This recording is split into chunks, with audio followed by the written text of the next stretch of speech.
Welcome to Mining Insights, the show where we explore the latest trends and developments in the mining industry.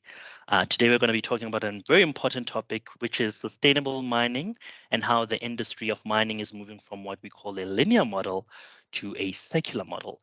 Joining us is Stefanie Busch, an expert on the topic and an attorney at ENS Africa. Stefanie, thank you so much for joining us today. Thank you for having me. Perfect. So let's start with the basics. What is the secular model and the linear model, and explain that to me. Sure. So firstly, the linear model of mining is also known as the take, make, and dispose model. So this involves extracting ore, processing minerals and metals, producing the final product, and then disposing of any waste. However, this model is becoming less sustainable, obviously, because of the impacts of climate change and the depletion of non-renewable energy sources.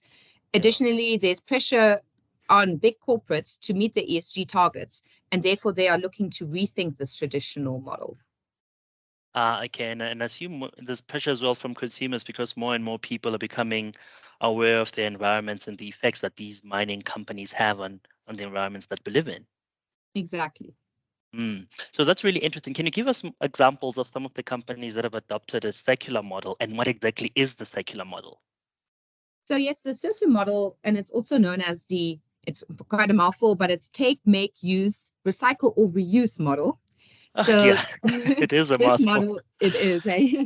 And this model places an equal emphasis on processing the waste created by mining production in order to create byproducts. So it therefore treats waste as a resource rather than just discarding it.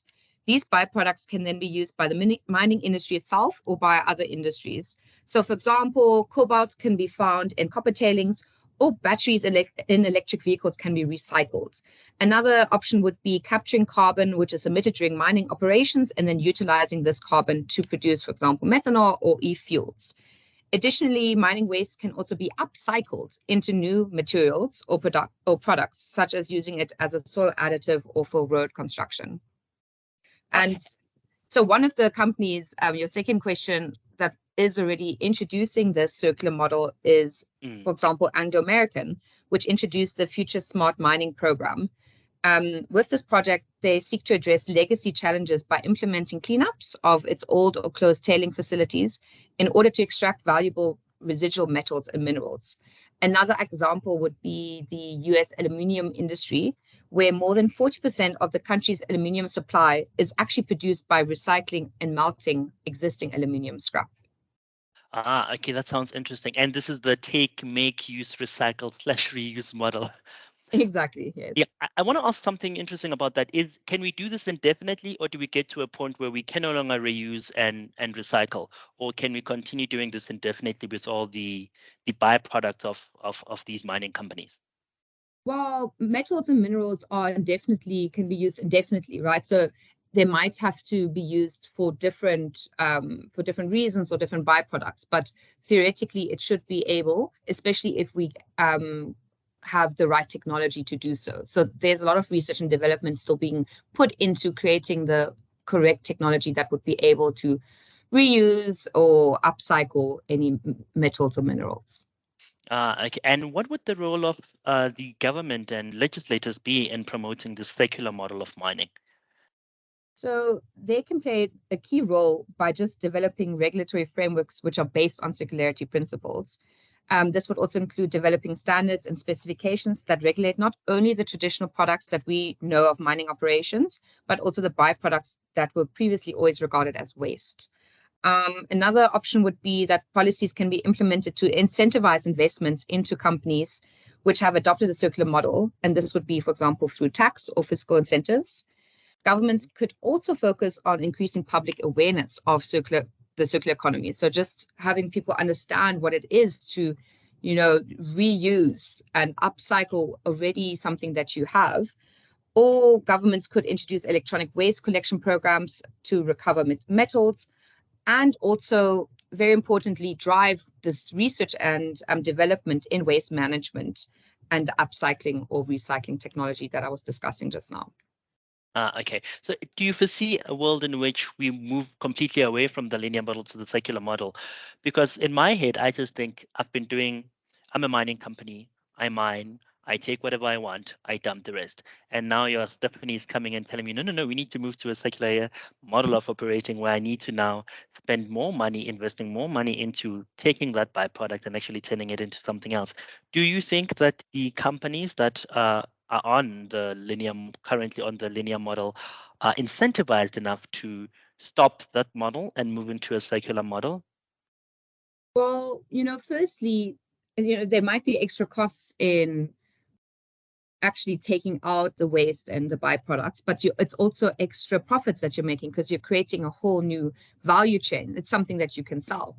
For example, last year I was in Groningen and we went to an RWE coal factory, and they took us through the coal factory and showed us how at each step all the byproducts are being utilized, and at the end that what came out of the chimney was pure steam. So whereas we see this black smoke, they showed us how they can actually take out every single waste and byproduct out of this entire process. So I think in that perspective, there is additional incentives because there'll be additional products that can be sold by those companies. And secondly, I mean, this idea about the circular economy, it's a very topical one at the moment, but it's not novel. Let's say that there's a lot of Australian companies and Australian academics and commentators that have really emphasized this. I became aware of this about already 2 or so years ago, and it is being done by a lot of companies. And I think with the push towards ESG requirements by banks, but also by shareholders and the public itself, the introduction and adoption of a circular economy will just become more prevalent in all industries, not just mining industry. Yeah, that was going to be my next question, because I was wanting to ask, is this just limited to the mining sector? Because I'm just thinking about Nike. I just recently bought a pair of shoes, and this says it's made from 100% recycled plastic. So this is a thing that can apply everywhere, right? Whether it is mining companies, it can be as well FMCG, it can be all other companies that really are involved in the taking of raw materials and turning it into end products for the consumer. And the consumer is what I want to ask about now. Should we be playing a role in ensuring that this happens? What is my role as a person with a few bucks to spend in ensuring that the companies that I support and I love move into a circular model of operations? I think it's all about the consumer's choice of the product. So if you are a consumer that wants to be very mindful of it, then you would also go for companies that are aspiring towards those ideals. For example, it's the same with if you're a vegan, you would then go and just buy vegan products. The same could be applied in this case. Yeah, and I assume it doesn't work without the buy-in from the consumer. So it's all good and well for a company to move to a circular model, but if there is no end consumer to purchase the product, then it becomes essentially unsustainable for both the company and for the environment in the end. No? Yes, I mean, that's at the end of the day, the companies will always make sure that there's a consumer at the end. Yeah. And maybe I'm reaching here, but do you perhaps have some predictions about when we can see some of these major shifts, like really, really see traction and progress in the way these companies operate? Or is it just now a pie in the sky that we talk about, but we don't apply? I don't think it's a pie in the sky. As I mentioned, Anglo American and other companies have already adopted the circular model. It's once there's actual push and requirements from the legislature that will see this become just more prevalent. And that's why the government would play such an important role to actually, create the momentum that this becomes not just a once-off or a few companies that, are looking to really be at the forefront of this, but to have actually most companies apply some kind of circular model to their production. Yeah, that actually sets the path for my last question, which is, this doesn't work if only a few companies in South Africa or Namibia or a few random countries across the globe do it. It needs global cooperation. So my last question to you would be, what do you think would be the role of global cooperation in ensuring that this happens? Because I imagine if we applied country by country, if we wait for South Africa to apply its own laws, then we wait for Namibia, then we wait for Rwanda, it's going to take a bit of time. So maybe chat to me quickly about the role of global cooperation in ensuring that this happens. Look, one can obviously debate that it would be important for global,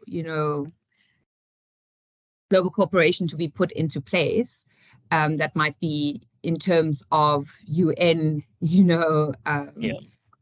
commitments that are made, and so that is something that could be applied. And I'm not sure now about the SDGs, if that is something eventually they could also include goals for circular economy, but that would definitely fall into that. But I think it still is for every country themselves to make sure that a certain way of processing minerals and just industries is being implemented.